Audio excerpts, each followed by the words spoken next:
sais pas ce qui s'est passé là.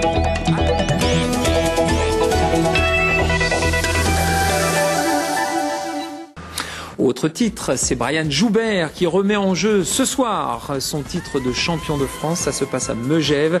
C'est le grand retour du Poids-de-Vin dans la compétition après avoir contracté un virus. C'était le mois dernier. Il n'est pas à 100% de ses capacités, mais il fait tout de même figure de grandissime favori. En sport, Brian Joubert, 5 fois champion de France de patinage artistique, remet son titre en jeu ce soir à Megève. Le Poids-de-Vin est de retour dans la compétition après avoir déclaré forfait pour le trophée Bompard à la mi-novembre. Il n'a pas complètement retrouvé sa forme, mais il reste le favori de cette épreuve nationale. Freddy Vetto et Julien Delage l'ont rencontré à l'entraînement. Le contact avec la glace lui manquait. Brian Joubert a rechaussé les patins après une semaine d'arrêt total. Plus de problèmes respiratoires, une tension normale. Le champion du monde a vaincu son virus et retrouvé ses sensations.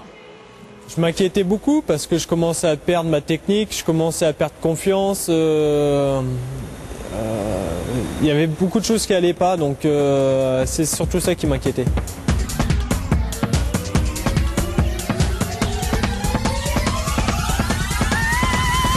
Le Poids-de-Vin n'est pas encore à 100%. S'il enchaîne sans difficulté les 2 minutes 30 de son programme court, Brian Joubert n'a pas tenté de réaliser un programme libre complet. Il réserve ses 4 minutes 40 d'effort au championnat de France, l'occasion d'évaluer son état de forme. Oh, c'était bien. Vous attendez quoi des championnats de France? Juste une confirmation que ça va beaucoup mieux.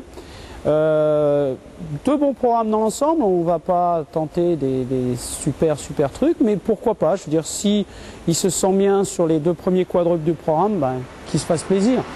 Et qu'il remporte un 6e titre national consécutif, histoire d'oublier son forfait au trophée Bompard, synonyme de non-qualification pour la finale du Grand Prix.